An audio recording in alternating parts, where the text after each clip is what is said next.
مسينا مرأتا وسفتي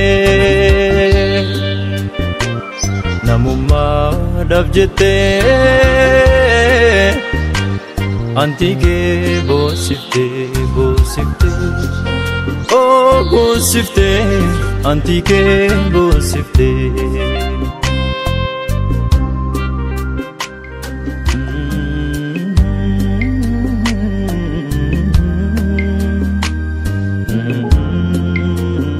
Himaltun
aarsaa hedduu kaffaleera.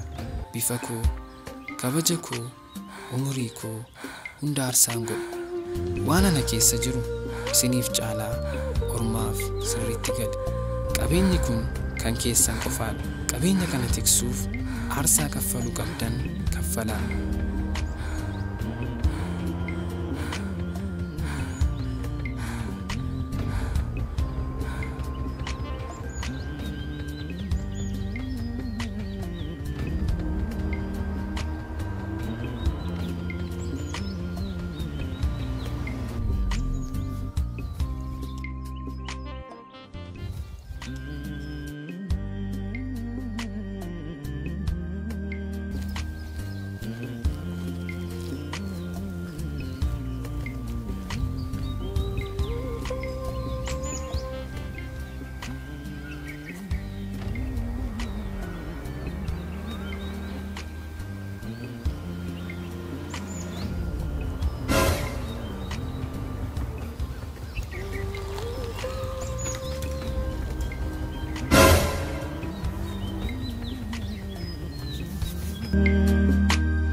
Hundattuu dukkanaan booda ifti jira. Yeroo dukkanni hamtuu taate naatoo waliif dhibame immoo yoon tokkoomiin yoon jabaatiin aarsaa kaffaluu malee bu'aan argamu hin jiru.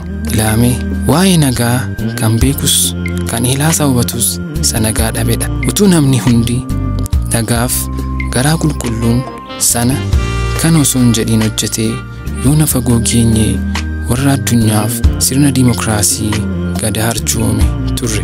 Har'a garuu ofiisaaf malas karaas dhabe taaneera.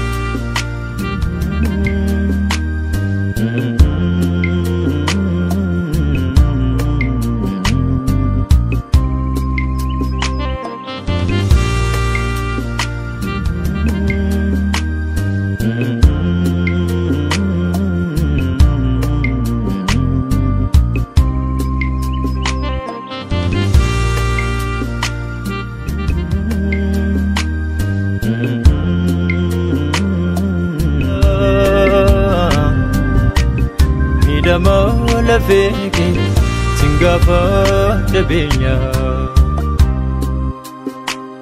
Kedemi sibara wanalumbe kani Balbala wallalu manajaratani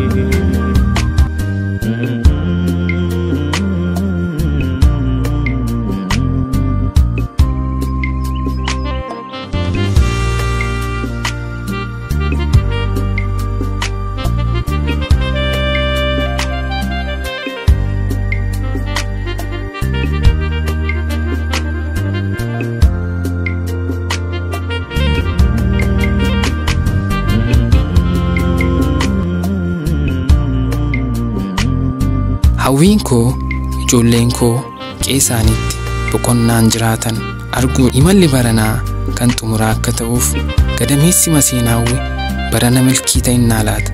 Hawwiin koo galma ga'uu malaa laata. Hundaafuu sabni tokkoomi saba jabaate mari'ataan gowwaan qabu akkuma jedhan san yoo toleef abjuun koo galma ga'a jedheen qara ilaalaa.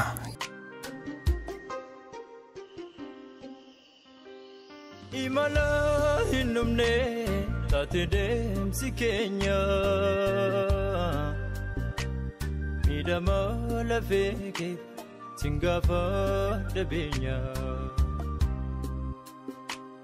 gadameessi bara wanna luun beekanii balbala wallaalu mana jaarratanii